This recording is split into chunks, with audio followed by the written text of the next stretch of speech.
Hello, everybody, and welcome back to Blue Jays Today. We're your boys. We always got something to say about the Toronto Blue Jays. I'm your host, Adam Peddle. And I'm your host, Nicholas Playlog, freshly back from Portugal, folks. I leave. I'm hoping for some good Vladdy news. I come back. Everything's a mess. The world's on fire. I'm joking. It's not that bad. But you know what? Adam and I were literally just having a conversation prior to hitting record, and we were like, damn, dude, there's a good chance that Guerrero is not going to be a Blue Jay moving on from 2025. Yeah. Anyways, we're going to get into some of the latest trade updates surrounding Vlad, because they are going to... We knew it was going to happen, right? You're going to hear some rumblings, and they've already kind of started, folks. So before we get into it, please make sure to hit that like, smash that subscribe button. Let us know your thoughts about all this in the comments down below. Now, when I was leaving, because I was on vacation, that's why I haven't seen my face in a while. When I was leaving...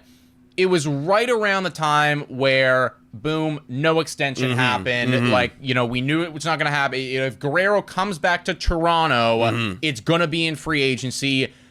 Now I come back and I'm seeing articles about him potentially getting traded to the Boston Red Sox. Fill me in on like, what's happened here. Yeah, essentially, you know, there was still an open door that maybe the Blue Jays go and they, you know, sneak in a deal. They go, all right, Vladdy, here you go. Here's your actual money that you wanted. But apparently it was astronomical dollars. I don't know if you saw that part. It was astronomical dollars, and that conversation died immediately. And everyone was like, okay, well, we're for sure not getting a Vladimir Guerrero Jr. Blue Jays extension. And now we're looking at reports. The latest one here from Bleacher Report. We got multiple here. This one's just starting off with Bleacher Report. They're in here. They made a top 10 guys who could possibly be traded this year. And of course, number one of the biggest players in all of MLB is Vladimir Guerrero Jr. They have him listed there. And this is for people who could be traded this season. Now, I think that we all kind of agree, and we're all kind of in the same boat right here. The Blue Jays are going to keep Vladimir Guerrero Jr., right? We think they're going to keep Vladimir Guerrero Jr., at least for the first half of the season, to see what they can do, right? Like, what they can do with Vladdy if they can go and win this season. And then maybe at that point at the trade deadline, maybe if they're really, really struggling, then maybe they entertain some sort of Vladimir Guerrero Jr. Trade option. But of course, at that point, the value is completely shot. So there's people coming out there with their opinions saying, well, why don't you trade him right now? Get all the value you can. If he's not going to extend, why don't you trade him right now? So that's why Vladdy right now, obviously he's the biggest player in all of baseball that could be traded. That's why he's number one on this list. And obviously it doesn't make me feel really good. Yeah. Now, you know, to your point about the value being shot at the deadline, obviously depends on what he's doing. If he's on pace for 60 bombs, well, value's still going to be there. Alternatively, if he's struggling crazily, well, then the value is like really bad, right? I mean, again, like you just kind of, you're rolling the dice at that point. You never know what's going to happen. I actually love this quote right here from this Bleacher Report article. And I know everybody was very, very upset at the fact that, you know, the extension never got done and all that shit. But it's honestly because of this. They say here, both as a trade candidate and as a free agent, Guerrero is destined to frustrate teams' valuation models. He has a history of inconsistency in the broader history of bat first, right-handed hitting, right-handed throwing first baseman is not great. And, you know, that's something that I know I have been saying about this whole situation for time, right? It's just, you know, the ups and downs of his career, the position he plays, the defense he provides, everything makes it very, very difficult. And I would argue that, you know, you're probably going to have a hard time in those trade evaluations as well. You know, if you were with the Red Sox, I saw some stuff while I was away. Some people were, you know, they had the reports that Rafael Devers, you know, it's like, oh, he's coming out. He's up in arms about how like, he is a third baseman. He's going to play third baseman because they brought in Alex Bregman, of course. And then you had some people coming out here and saying, oh, well, maybe we'll just swap Devers for Guerrero. Guys, I wish it was that fucking simple. I'd do it in a heartbeat. At least he's locked down for 10 plus years or whatever it is, right? You know, I was having this conversation with my dad. He picked me up from the airport, and I was like, hey, well, listen, Dad, I mean, if it was that simple, great, let's do it. No. But, you know, one of them's on, you know, 10 plus more years. One of them hits free agency, and I do think that is, I just want to put that out there. That's going to be a wall that you're running into with these Guerrero talks, is that, you know, the Jays are going to have their evaluations, you know, Red Sox, for instance, are going to have theirs. It's going to be very tough to nail down exactly what he's worth. Yeah, absolutely. And you're right. I always thought about it during free agency, but during trade deadline too, like what exactly you're going to get, right? It is an interesting thought experiment. Now, there was another guy out here, Buster Olney, who came out and he was talking about the Blue Jays and Vladimir Guerrero Jr.'s inevitable trade that could happen this July. You know, he comes out here with a quote saying, if the Jays are struggling in July, they could trade him. And I wanted to bring up this thought experiment right now. You know, how bad and how out will the Blue Jays have to be in order to trade Vladimir Guerrero Jr. in July? Because like we've been talking about for time now, you know, you trade Vladimir Guerrero Jr., that's waving the white flag if I'm Ross Atkins and Mark Shapiro. You can just fire me right now if you want. So for them to be so out of it, they have, well, first of all, if they're that far out of it, how good is Guerrero doing? That's another question too. Like, you got to imagine if we're that far out of it, Guerrero's probably not doing that good. How much trade value are you going to get back? But, you know, are they be willing to trade him? Like, how bad do they have to be this year? Here, I'm going to go back a little bit there. And, you know, I'm going to circle back to what you said about how if they trade Vladdy, it's Ross Atkins, Mark Shapiro waving the white flag, like, we're done here, it's all over. And let me tell you, a week ago, I would have agreed with you wholeheartedly, and I would have said it with, you know, my full chest. But I really think that things changed a bit, and I was away, and, you know, I know that you covered You got a new perspective. Yeah, but no. Yeah, seriously, right? I was on vacation. I thought about this. No, but I think that things changed a lot when Jeff Passan came out and said they offered him a lot, right? Because we were kind of operating, and when we were talking about this Vladimir Guerrero Jr. extension talks, everything like that, that the Jays, they weren't ponying up enough money. And then, you know, Jeff comes out with this report, and it's like, hey, wait a second. I mean, Toronto, they were offering up a shitload of money. Guerrero's number was higher than expected. So I think, honestly, like, again, depending on what that number was, if Ross and Mark, like, if they hit their financial, like, we know that Edward Rogers, he's not going higher than 500. And we put that on the table. I'm not saying they did that or didn't, but let's just say that they did. And they know that already, and Guerrero still won't accept that. Then that, to me, changes the entire mechanics of all of this. Regardless, I will say this, though. I'll push back a little bit and say that, well, if he leaves, this is a new era. You know, if he leaves, Bo leaves, this is a new era of Toronto Blue Jays baseball. Wouldn't they want to start kind of turning over the front office in that case? You think that's kind of the incentive, right? If I'm Ross, not if Elvis Martinez and Alan Roden come if out of nowhere and fucking, if they start popping off, then forget about all this, right? But seriously, like, if there is no next year, right, and you trade Vladdy and that hurts the relationship too, and you can't get him back in the fall, and he's gone, what's the incentive for me to want to keep you around? Like, you did it. This was the Vladdy Guerrero Jr. era. He's gone now, so is Bo. Well, you know, you might as well just start it over. Yeah, no, I certainly hear where you're going, and I do think we're kind of falling down a rabbit hole here where there is so many variables, right? What's the state of the team? Where because, you know, that whole question they asked was, well, how far out of it do they need to be? Right. And I think it kind of is an impossible question to answer because what are the Yankees doing? What are the Orioles doing? You know, like, is Aaron Judge healthy?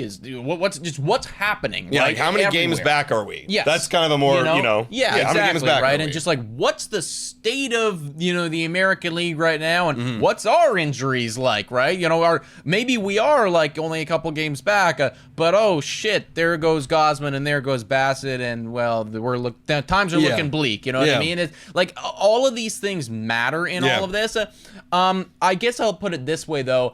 I don't think that with the reports that came out that they offered him a lot of money, I don't think that the Toronto Blue Jays need to be as far back and out of everything as I might have thought a week ago. Okay. That's where I'll leave that. Okay, it's interesting, right? Because that's the thing. Like, if they are still close, you know, are they going to sell him at the deadline? Because then that's basically, you're basically punting the season right there. And I just don't think that Ross Atkins, Mark Shapiro have it in them. You know what I mean? Like, they punted last year because we were completely out. We had a ton of injuries. We weren't performing. Bo wasn't doing good. Okay, that's how far they had to be to punt at least that season. They didn't punt Bo and Vlad. Whereas this year, it's like, if you punt those guys, the season's over. It's over. You know what I mean? Yeah, I mean, it would be hard. Again, it would be hard to imagine a world where you're going to be doing stuff without them. Now, if they were to trade Guerrero away, like we're talking about right now, obviously you got to have some trade partners. And one of them that keeps popping up here is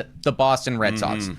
I'll tell you right now, I just do not see a reality where he goes to, like, regardless. Trades to Boston. Yes. I don't see it either. He might go there crazy. in free agency. He might, but it's just the actual action of giving the guy that, you know, you have staked your entire franchise on for the last 5-6 years over to one of your most competitive rivals. Now, there has been, like I said, lots of speculation. Tristan Casas is a name that's been popping up a lot. I mean, on the radio, people are talking about how he could get moved right here. And do not get me wrong, like Tristan Casas, good player, broke out. You know, like I would love to have that guy in a Toronto Blue Jays uniform. I just struggle to see where, you know, they're ever going to be able to just like, here's Guerrero to Boston. Yeah, no, I agree with you. Now, I will bring up a little thought experiment after this, after I read this quote right here. Another host asked, this was on the radio, by the way, over there in Boston Sports Radio. They were talking about, like Nick alluded to, the whole Tristan Casas thing, how maybe he doesn't make the trip back for the Sox opener. And another host asked, well, is Vlad's name involved? And he said, yes. I want to say this right now. Vlad's name will always be involved all the time and all these trades. Like, everybody outside of the Blue Jays is going to be talking about how can we get Vladimir Guerrero Jr. on this team? Because, of course, they're going to want them. Now, here's the thought experiment I just thought of. You know, you got the Boston Red Sox. Yes, they're a division rival, but they got a really nice farm system. They got a really good prospect system. If they were to offer you one or two of those guys, now that for me, honestly, might be an overpay for a year or half a year of Vladimir Guerrero Jr., then maybe. Whoa, time for a quick shout out to the sponsor of this video. Hit your picks and knock it out of the park with Betway. Scan the QR code down below to join the action. Only available in Ontario. Must be 19 years of older to participate. Please play responsibly. Now, everyone, back to the content. So I don't know. Listen, if the offer's astronomical like they've been talking about. There's a price for everything. You know, like there is a price for everything. So I can't say that it's never going to happen because, sure, I mean, if they did offer Devers and one of their top prospects, all right, guys, like Devers and it's all right. Take a year of Vladdy, here you go. Right. So there is a price for everything. Just I think that the price for Boston is going to be significantly higher than the price for somebody else, right? And there are other competitors out there, you know. Boston is one of them. I know that Buster Olney came out and was saying, what was the one other team that he brought up? I believe. Oh, I think you're talking about John Heyman brought up the Mets. Sorry, yeah, Mets. This was in free agency. Yes, this was in free agency. Yeah, again, and you can never rule out the Mets in any capacity. But I guess the point being, a trade. Let's say the Mets were in on this for whatever reason. Pete Alonso goes down. I don't know. The price for the Mets will be lower than the price for the Red Sox. Yeah, because at least you're sending him to the National League. Yeah, right? we don't need to think about it ever again. You know, he's over there now. Yeah, no, I completely agree, right? So, I mean, overall, like, the trade for Vladimir Guerrero Jr., a lot of variables. I think we're going through all these different variables that could possibly happen, you know, because, you know, you got to think about the state of the team. Who are you trading it with? What are you getting back in return? Like, well, how is Vladdy performing? You know, like, there's so many variables. So that's why I think it's going to be a cluster F of just a bunch of rumors that are going to be coming out. We're already starting to see it right now. However, if we get through the season and we still have Vladimir Guerrero Jr., maybe things go right. Maybe the Blue Jays do good and we still have him and we're feeling pretty good. But he will hit free agency, and that is a reality. I think, and this is what John Heyman came out and said, that, you know, the people that are going to be in on him will be the Mets and they will be the Red Sox. Obviously, they're going to be there in the trade market, but they're going to be there in free agency. And he right now puts the Jays, he puts the Mets, and he puts the Red Sox in that kind of top tier pool. And again, I want to ask you this question, but I think I already know the answer. The question is, well, do you think we have a chance at getting back Vladimir Guerrero Jr. if that's the kind of competition? But again, I think it all depends on what the hell happens this season. Yeah, again, it's so hard to predict because everything ties together with this, you know. I will say just another element to all of this as well is that if Boston and if New York, right, like if they're, you know, let's say Boston, for instance, if they're going to trade for Guerrero, I think that they want to know that they have an extension lined up. Yeah. You know, like especially if you're setting over like top prospects. Exactly. And stuff like you know that. what I mean? Like, unless of course you really truly believe that you're going to win the World Series and he's going to, you know, 2 months of him will make the difference, then okay, fine. But I think that if they're trading for him, they want to know that he's going to be ready to lock this thing in with us forever. And if you're the Jays, you also need to know that. And do you want that to happen? Right? Because, I mean, if you're Boston, okay, we can trade for him right now. We can give you 2 of our top prospects. But I mean, why don't we just wait a couple more months and we'll just get him in free agency? We'll just buy him. You know what I mean? Unless, like you, Boston, if the number gets out there, and that's why I think they're being so hush-hush about the number. If the number gets out there and it's like, you know, hey, I want 600, and that's what John Heyman also said too. It's going to be around $600 million right now. Yeah. So let me fly. That's too much. Yeah, it's I know. Too much. But let's say in that trade scenario where they're going, okay, well, we'll give you the $600 million. The Jays didn't. We'll do it. Yeah. We'll do it if we trade for you, because this happens all the time. We'll trade for you and we'll sign you $600 million. We'll give you $600 right now. We basically traded for the rights to negotiate with you outright, and we traded for your next decade of performance. But then again, this $600 million could be up, it could be down, depending on what the hell happens this year, and that's why it's going to be such a weird. Because again, like, not only is this like, you're looking at Vladimir Guerrero Jr.'s year, and if he repeats what he did last year, then like the price is going to be $600 million. It could be even more. But when you're looking at the inconsistencies of his entire career, that's why the number is so weird and up there. And that's why I feel like no one can really put a label on how much money he's truly worth until we get to the market, free agency market. I think we just need to see some actual baseball, and then we're going to have a better understanding what this team is, what he is playing like, everything like that, and then ultimately what's going to happen. Conclusion, this is going to be the first podcast of many, so strap in, folks, because the Vladimir Guerrero Jr. trade, rumors, not whatever, it's not going anywhere. Yeah, and it's going to be a lot of the same. It's like, okay, well, how much is he worth now? All throughout the season. So, guys, if you enjoyed this podcast, make sure to hit that like button and subscribe to Blue Jays Today. $4 a month to become a YouTube member. Shout out and thank you to all of our current YouTube members. You guys are absolutely awesome. Thanks so much for watching, and as always, go Jays, go!